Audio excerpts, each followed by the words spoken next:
नमस्कार दोस्तों, स्वागत है आप सबका आपके अपने चैनल स्टडी विद एचपी स्वामी पर, जहां पर आपको हर दिन हाई कोर्ट, एसएससी इत्यादि विभागों हेतु समय पर डिक्टेशन उपलब्ध करवाया जाता है। दोस्तों, आज का यह डिक्टेशन 80 शब्द प्रति मिनट स्टार्ट होगा 5 सेकंड बाद।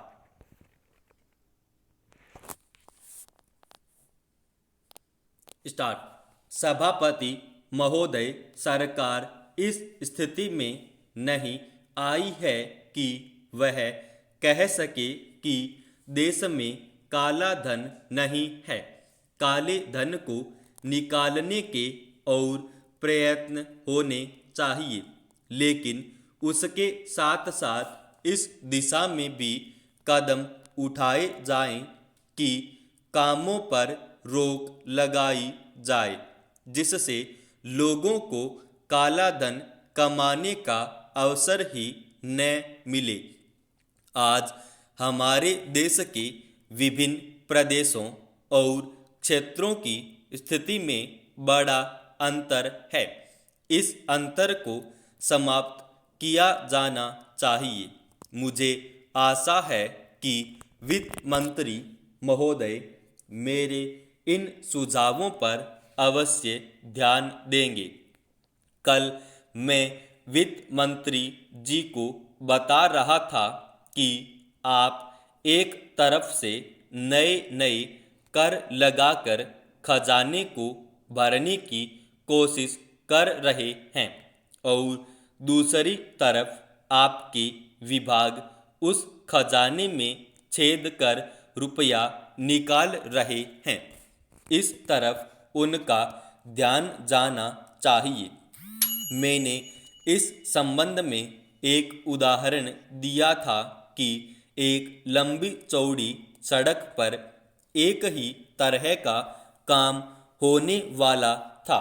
एक ठेकेदार ने 4 लाख रुपए प्रति मील और दूसरे ठेकेदार ने 10 लाख रुपए प्रति मील के हिसाब से रुपया मांगा। जब मंत्री महोदय के सामने यह चीज लाई गई तो इस बात की जांच हुई, जिसमें कुछ करोड़ रुपयों की बचत हुई है। अगर सब मामलों की जांच हो जाती तो कई करोड़ रुपयों की बचत हो सकती थी। जैसा कल मैंने वित्त मंत्री जी से कहा, उन्होंने 2 करोड़ रुपए की छूट करों में देकर हम पर एहसान लाद दिया, लेकिन मैं तो आपका कई करोड़ रुपयों का लाभ करा रहा हूं। आप इसकी जांच कराइए और देखिए कि कैसी लूट हो रही है। इतना ही नहीं, इसका प्रभाव दूसरे विभागों पर भी पड़ रहा है। वहां पर जो दूसरे विभाग काम कर रहे हैं, उनकी दरें भी बढ़ रही हैं या दरें बढ़ने के लिए उनकी मांग बढ़ रही है। जब वही काम एक जगह अधिक लागत में होगा तो दूसरी जगह वही काम कम लागत में नहीं हो सकता। इसलिए या तो वह चोरी करेगा या दर बढ़वाएगा। अगर एक सड़क पर ऐसा होता है तो वहाँ जो दूसरे काम चलते हैं उनमें भी ऐसा ही होता है। ठेकेदार आपके विभागों के साथ मिलकर दर बढ़ाते हैं।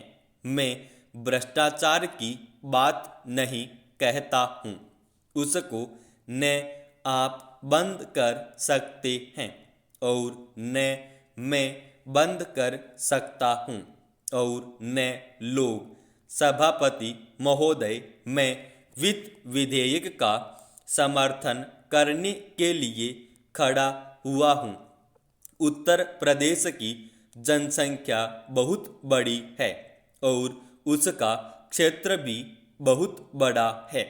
इसलिए यह आवश्यक है कि उत्तर प्रदेश को उसकी जनसंख्या और क्षेत्र के अनुसार विकास योजनाओं के लिए केंद्र से अधिक सहायता दी जाए। इसके बिना उत्तर प्रदेश की उन्नति होना असंभव है। भारत का किसान इस देश का जीवन है। किसान पर ही सारी खुशहाली और उन्नति निर्भर करती है। अगर उसका जीवन समृद्ध होगा तो देश भी समृद्ध होगा। इसलिए यह आवश्यक है कि किसान के दैनिक जीवन की चीज़ें सस्ती हों और उसके खाद और कृषि यंत्र आदि सस्ते दामों पर मिल जाएं।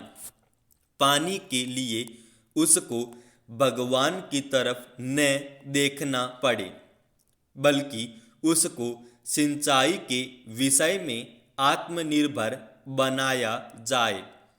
जब तक किसान को उसकी पूरी सुविधाएं नहीं दी जाएंगी, तब तक देश उन्नति नहीं कर सकता है।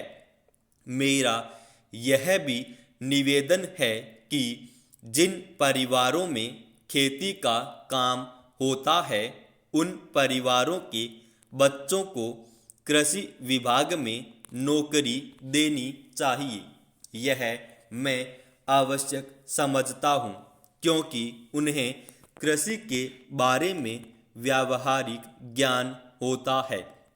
सभापति महोदय, वर्तमान सरकार ने समाजवाद की नीति अपनाई है और सरकार समाजवाद की तरफ कदम बढ़ा रही है, लेकिन हम देखते हैं कि बड़े और छोटे सरकारी कर्मचारियों के वेतन में बड़ा फर्क है। कुछ अधिकारियों का वेतन हजारों में है, जबकि चपरासी आदि छोटे सरकारी कर्मचारियों को सिर्फ 5,000 या 7,000 रुपये मिलते हैं। आज वेतन में यह जो फर्क है वह समाप्त होना चाहिए।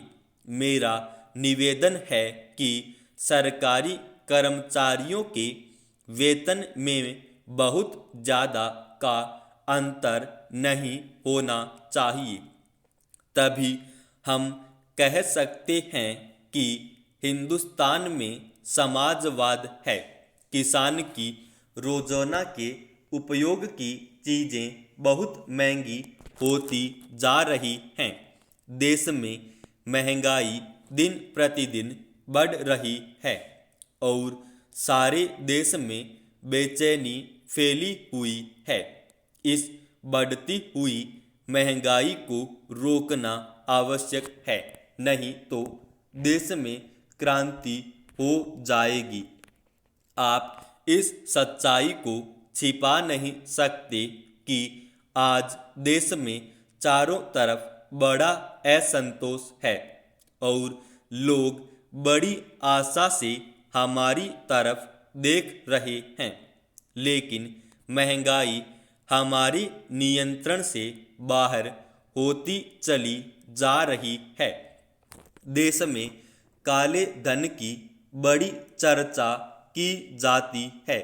उसको निकालने के लिए बड़े प्रयत्न किए गए हैं। समाप्त।